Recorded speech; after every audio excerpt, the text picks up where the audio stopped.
Ravi de vous retrouver pour ce nouveau numéro du Dessous des cartes. On commence cette émission à Abidjan, capitale économique de la Côte d'Ivoire.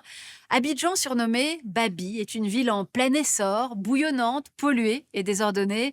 Un projet colossal de métro est en cours après d'innombrables retards.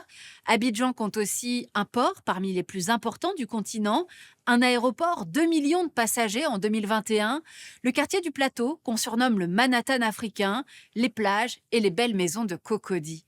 La Côte d'Ivoire, ou le pays des éléphants, l'animal est son emblème, serait, selon le Prosperity Index, le pays qui aurait, entre 2011 et 2021, le plus accru sa prospérité dans le monde, et selon un autre classement, le pays le plus heureux d'Afrique de l'Ouest. Alors bien sûr, sans sous-estimer les problèmes structurels que les Ivoiriens sont loin d'avoir tous surmontés, centralisme et clientélisme politique, inégalité et insécurité régionale, on a voulu visiter cette Afrique des possibles. Sortons nos cartes. Et voici donc la Côte d'Ivoire, ce pays d'Afrique de l'Ouest situé sur la partie occidentale du golfe de Guinée et dont la façade sud est bordée par l'océan Atlantique. La Côte d'Ivoire est entourée par 3 pays francophones, la Guinée, le Mali et le Burkina Faso. Et sur ses flancs, 2 pays anglophones, le Libéria et le Ghana. D'une superficie de 322 500 km², le territoire ivoirien ressemble à un quadrilatère coupé en deux, avec au nord essentiellement des plateaux et au sud des plaines, avec à l'ouest un relief plus montagneux. En termes de climat aussi, la Côte d'Ivoire est divisée en deux. Dans le sud, en dessous de la capitale Yamoussoukro, le climat est équatorial et très humide. Là où le nord, lui, présente un climat tropical sec avec des températures globalement plus élevées. Conséquence, le sud est le territoire de la forêt, même si sa surface a fortement diminué. La forêt primaire a même pratiquement disparu, en dehors de parcs nationaux comme celui du Taï ou du Banco, en plein cœur d'Abidjan. Le nord abrite quant à lui un paysage de savane, avec de grands espaces d'herbage et d'arbres clairsemés. Dans cette moitié nord du pays, on trouve principalement des champs de céréales, comme le mil, le millet ou le sorgho, mais aussi de mangue ou encore de coton. Ces 20 dernières années, ce sont les vergers de noix de cajou qui se sont développés, puisque la Côte d'Ivoire en est aujourd'hui le premier producteur mondial. Dans la moitié sud, 2 grandes cultures d'exportation prédominent, avec le café et surtout le cacao. La Côte d'Ivoire est ainsi le premier producteur mondial de fèves de cacao, puisqu'elle représente à elle seule 45% de la production mondiale. Et à elle seule, cette matière première compte pour 15% du PIB national. S'ajoutent à ces grandes cultures intensives d'autres cultures comme la banane, l'ananas ou encore l'huile de palme. La Côte d'Ivoire bénéficie également d'un sous-sol riche, avec quelques mines d'or, des mines de fer, un peu de bauxite, des diamants, du manganèse ou encore du nickel, mais aussi depuis les années 80, du pétrole. Si la part des produits pétroliers est restée modeste dans les exportations ivoiriennes, l'entreprise Eni a découvert en 2021 un gisement en eau profonde estimé à 2 milliards de barils, soit l'équivalent d'un quart environ des réserves de pétrole en Angola. La Côte d'Ivoire est aussi un pays à la géographie humaine complexe. La langue officielle de ses 22 millions d'habitants est le français, mais elle compte plus de 63 ethnies réparties dans 4 groupes linguistiques régionaux. Les Akan, les Gours, les Mandés et enfin les Krou. La République de Côte d'Ivoire, enfin, est un pays multiconfessionnel, avec 42% de musulmans, 34% de chrétiens et une proportion non négligeable d'animistes. Mais cette structure de la société ivoirienne, elle a beaucoup évolué depuis le 19e siècle et c'est ce qu'on va voir maintenant.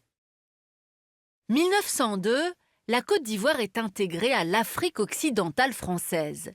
C'est le début d'un développement fondé sur l'exploitation du café, de la forêt, du coton et surtout du cacao, une économie qui va faire appel à une main-d'œuvre en provenance de toute la région. 1960, la Côte d'Ivoire devient indépendante. Mais cette politique d'ouverture à l'immigration se poursuit avec le président Félix Houphouët-Boigny, qui a été député et plusieurs fois ministre de la République française, mais surtout qui a lui-même été planteur de café et de cacao. En 1983, ce dernier fait même de son village natal, Yamoussoukro, la nouvelle capitale administrative du pays. À sa mort en 1993, il laisse un pays fragilisé par des années de pouvoir personnel, mais aussi par la chute des cours de matières premières et les plans d'ajustement structurel du FMI et de la Banque mondiale. 1995, Henri Conan Bédier, qui bénéficie du soutien de la France, est élu. Mais pour écarter ses adversaires, il met en œuvre une doctrine xénophobe dite de l'ivoirité. Une politique qui va nourrir le mécontentement d'une partie de la population dans un pays où, on l'a vu, les étrangers et descendants d'étrangers sont nombreux. Résultat, la Côte d'Ivoire plonge progressivement dans la guerre civile. 2002, une tentative de coup d'État contre celui qui est alors président, Laurent Gbagbo, va couper le pays en deux. La rébellion, soutenue par le Burkina Faso, contrôle le nord et le camp présidentiel, le sud. Il a fallu attendre mars 2007 pour que le président Laurent Gbagbo et un ancien chef rebelle, Guillaume Soro, signent un accord conduisant à la réunification du pays et à l'organisation d'élections. 2010, ces élections sont remportées par Alassane Ouattara. Pourtant, Laurent Gbagbo refuse de céder le pouvoir. Et en 2011, après de violents affrontements et l'engagement des forces françaises et des casques bleus, il est arrêté puis inculpé par la Cour pénale internationale pour crimes contre l'humanité.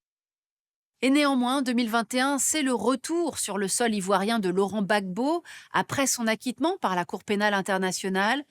10 ans après la guerre civile, et en dépit des inégalités nord-sud, d'un contexte sécuritaire dans la région, on va le voir toujours très inquiétant, les indicateurs macroéconomiques de la Côte d'Ivoire sont au vert. Avec une croissance du PIB de 8,2% en moyenne entre 2012 et 2019, la Côte d'Ivoire a renoué au sortir de la guerre civile avec une croissance forte. Elle a même réussi à conserver une croissance positive à 2% en dépit de la pandémie de Covid, avant de remonter à 7% en 2021.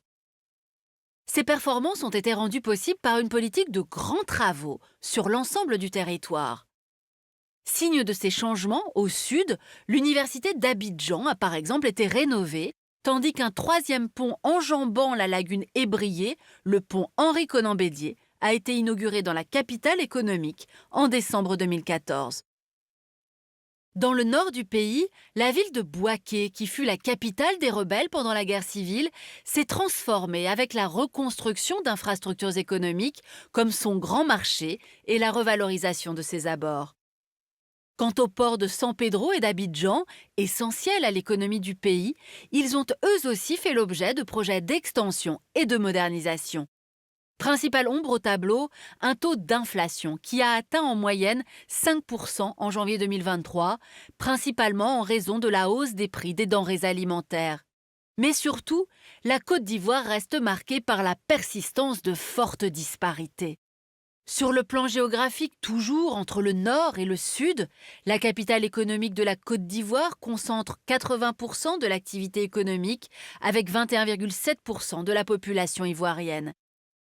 Et sur le plan socio-économique, puisque le pays se classait en 2021 en 159e position sur 191, selon l'indice de développement humain défini par le Programme des Nations Unies pour le développement. Dans ce contexte, la Côte d'Ivoire n'est pas parvenue à échapper à l'expansion géographique de la menace djihadiste dans le Sahel, notamment dans le sud du Mali et dans le sud-ouest du Burkina Faso, et c'est ce qu'on va voir maintenant. En 2015, une cellule liée au groupe Ansardine opérant sur sa frontière nord a été démantelée à la suite d'opérations conjointes entre le Mali et la Côte d'Ivoire. Mais un an plus tard, en mars 2016, la station balnéaire de Grand Bassam au sud est frappée par un commando venu du Mali, entraînant la mort de 19 personnes.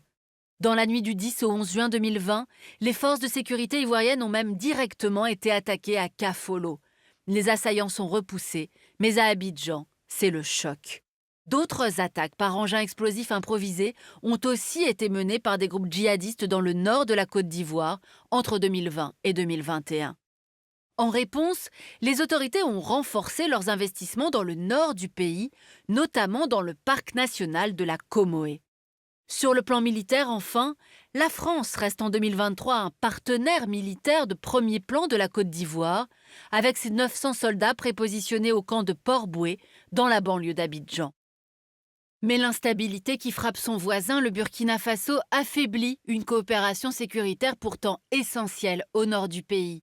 En 2020, les armées ivoiriennes et burkinabées ont certes mené conjointement l'opération Comoé afin de démanteler des bases terroristes tentant de s'implanter dans la zone frontalière entre les deux États. Mais début 2023, l'armée burkinabé a exigé le départ des 400 militaires français basés à Ouagadougou dans le cadre de sa recherche de nouveaux partenaires, et sa priorité en termes de sécurité reste le nord et l'est du pays, là où se concentre la menace terroriste. Quant au Mali, l'arrestation en juillet 2022 de 49 soldats ivoiriens de la MINUSMA, la mission des Nations Unies au Mali, à l'aéroport de Bamako par les autorités maliennes, a confirmé la persistance de relations dégradées. Qualifiés de mercenaires, ces soldats ivoiriens ont été condamnés avant d'être graciés en janvier 2023.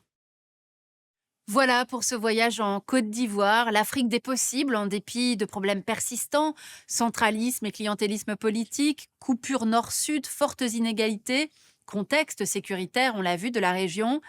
La Côte d'Ivoire, courtisée par différentes influences, notamment russes, ainsi des dessins animés identifiés comme provenant de la galaxie Prigogine, le patron de la milice Wagner, ont mis en scène des armées africaines triomphantes face à l'envahisseur français grâce à des soldats Wagner, pays cités dans le dessin animé, le Mali, le Burkina et la Côte d'Ivoire. Et pour aller plus loin, cet ouvrage Géopolitique de la Côte d'Ivoire par Christian Bouquet aux éditions Armand Collin. Ainsi s'achève ce nouveau numéro du Dessous des cartes. Rendez-vous bien sûr la semaine prochaine, même endroit, même heure. Et d'ici là, n'oubliez pas notre site internet arte.tv où vous retrouverez l'ensemble de nos vidéos. À bientôt.